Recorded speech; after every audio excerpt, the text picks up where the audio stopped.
But how did Frey end up a hermit in the woods? Oh, that was a singular piece of cruelty, even for Odin.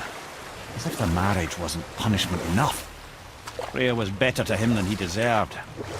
She stuck it out through all manner of indignity, all in the name of maintaining peace and safety for her people. But Odin's madness, his tyranny, his corruption of her magics, it became more than she could stomach, and at long last she broke it off. Odin's wrath was fierce, and his curses upon her were more than she dared to fear. But her magic was so much stronger than his. After so much time together, he knew her vulnerabilities, and exploited them to craft curses she could never break. Oh, like not being able to leave Midgard. Worse still, he robbed her of her warrior spirit.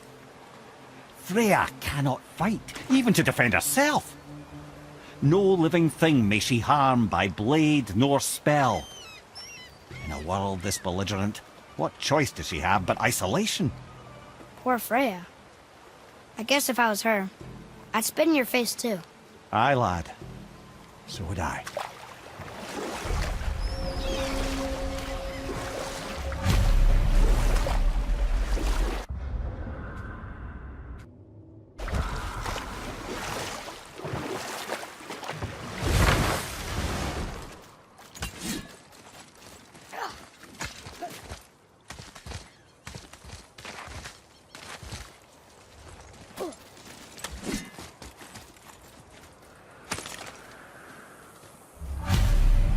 These bones pulse with magic. It must be Golvi. Could we just hold on to it? Maybe we'll find the rest of them. This spirit lies to you, boy. How would you know? I have known many spirits. They are all liars. This one is different. I know it. You know very little.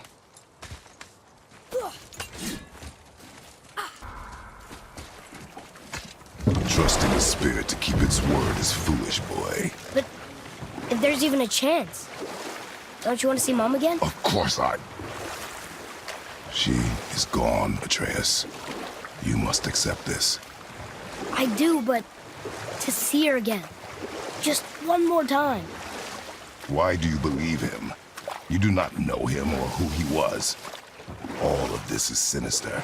He wants to see someone he loved again. I understand how that feels.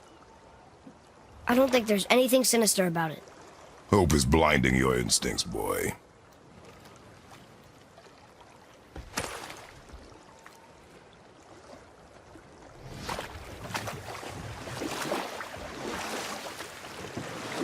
Wow, it's like there is an entire city under the water. Aye, lad. A forgotten city. What was it called? Well, I forgot.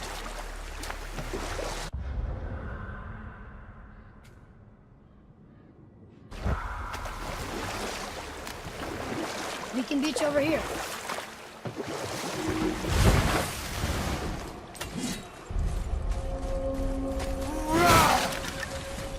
Bothar.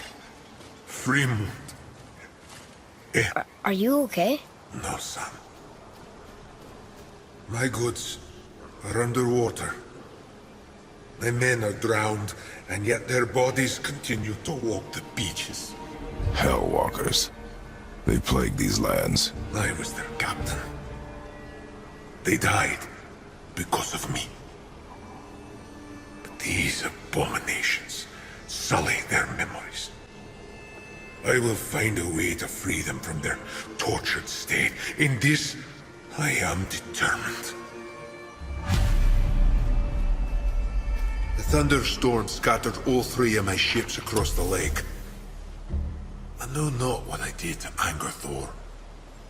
Boy's judgment was swift and brutal.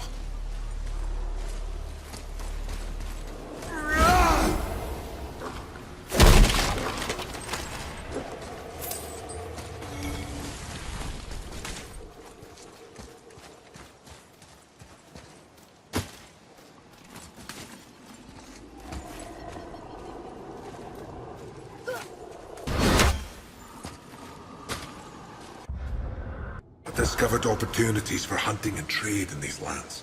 I gave up my search for Jotunheim long ago. Leave that for the younger, more hopeful men. Time.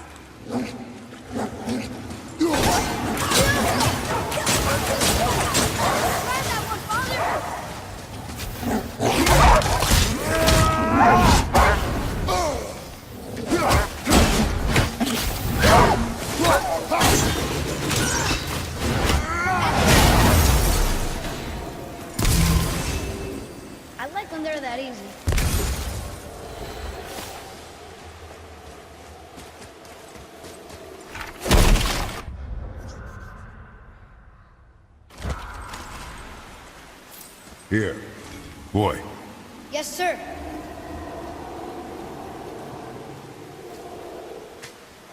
Treasure map. All right.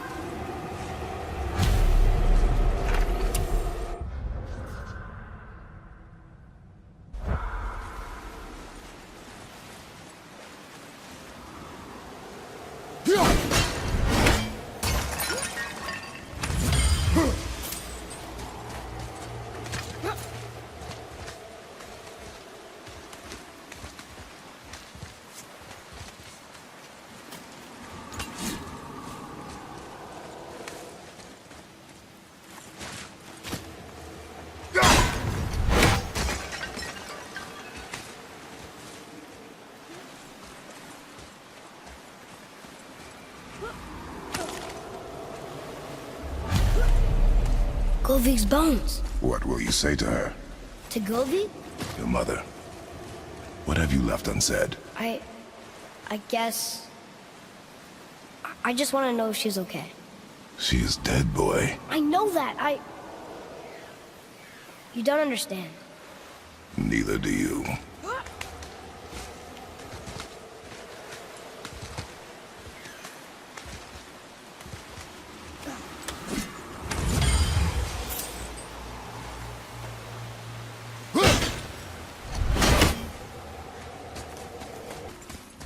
I felt blessed to lead such a loyal crew. We'd become a family over the years. And now, my family is cursed. What would you say to Mom? Nothing. Nothing? There is nothing left to say. What about everything we've done so far? That man coming to the house? Talking to the world serpent? We've done so many amazing things. I just want to tell her about them. Don't you? What else would you say to her? I'd tell her that we're both okay. Not to worry about us. Atreus, I miss her too. Know this. I thought I knew very little.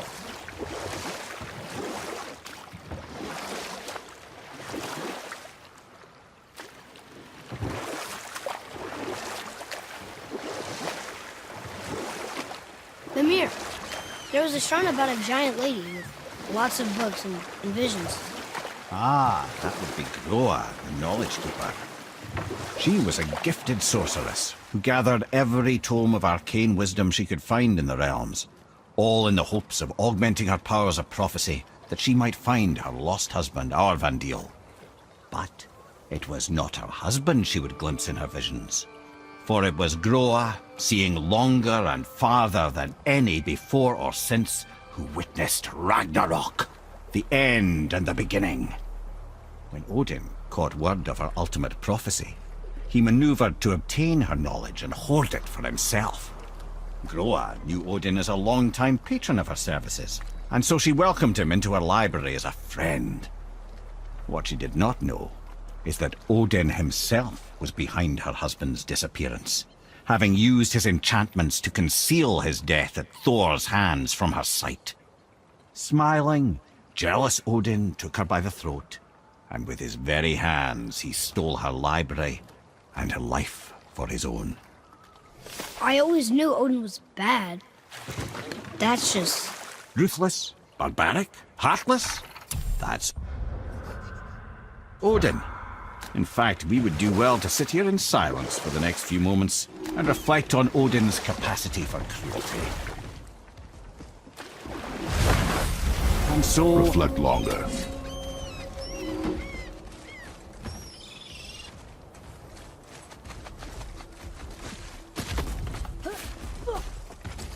Boy.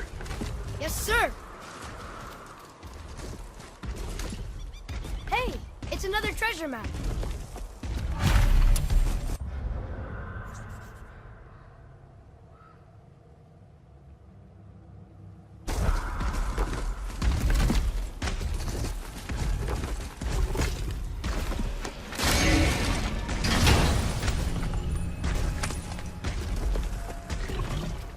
Hey, it's a fragment of a language cipher. We should look for more like this.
How was that? You did well.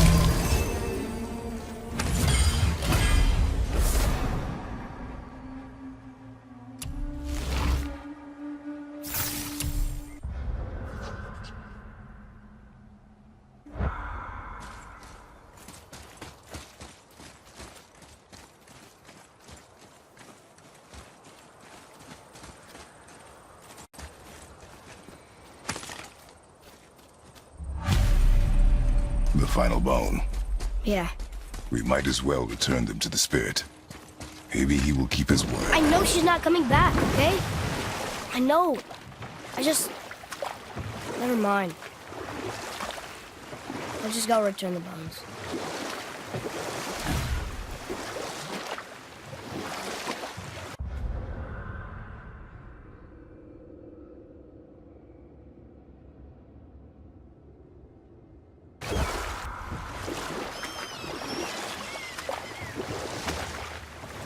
Ed, you are full of stories.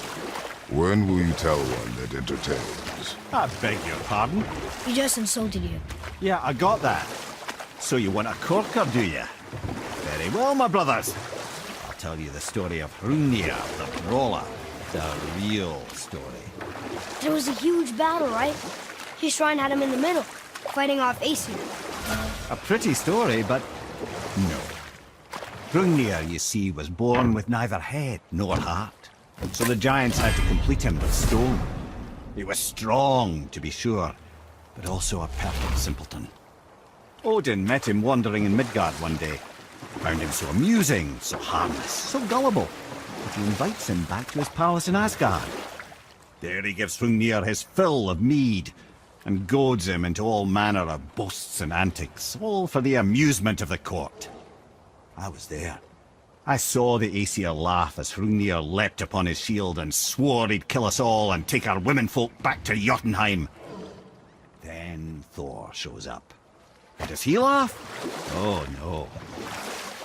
Thor takes one look at the drunken stone buffoon and brings down Mjolnir on his head so hard that he's got chunks of Hrungnir in his own skull to this day. Thor is so startled by the face full of rock, he doesn't notice Hrungnir's body topple right onto him with a sickening crunch. And again, the roars of laughter echo through the palace halls. That's an awful story, Mimir. Nothing like the ones Mother told me. Let that be a lesson, my son. Truth is seldom so pretty as myth and legend.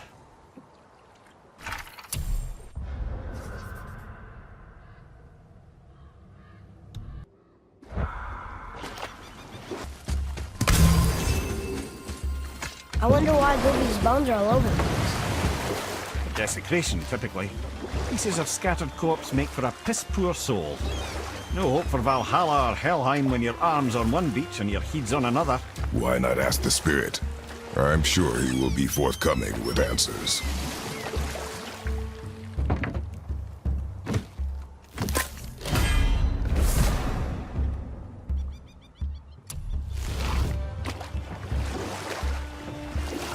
I have a question. If Ymir was the first giant, where did he come from?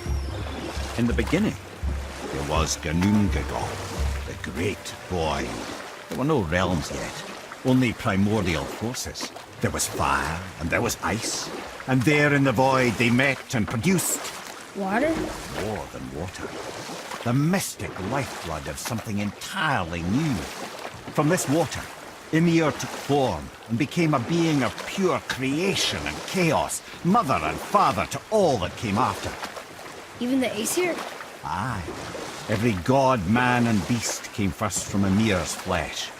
Though it was the Aesir who thought themselves so superior that they should hold dominion over the rest of creation. It was Odin who took arms against his creator and spilled Ymir's lifeblood with his spear. A necessary evil, he would say, to bring order to the realms. From Ymir's torn flesh, Odin would fashion the realm of Midgard for his own. Called himself All-Father as if he was the creator and not the creator's destroyer. The small, covetous tyrant. Ymir? Huh? Oh, sorry, my boy. I think it best we just end it there, actually.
Okay, I know I saw something. I saw it too. Freya did say the Jotunheim Realm Tower was missing from the lake. But maybe only kinda? Very strange indeed.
Seen one of those before. They look like they walked straight out of hell.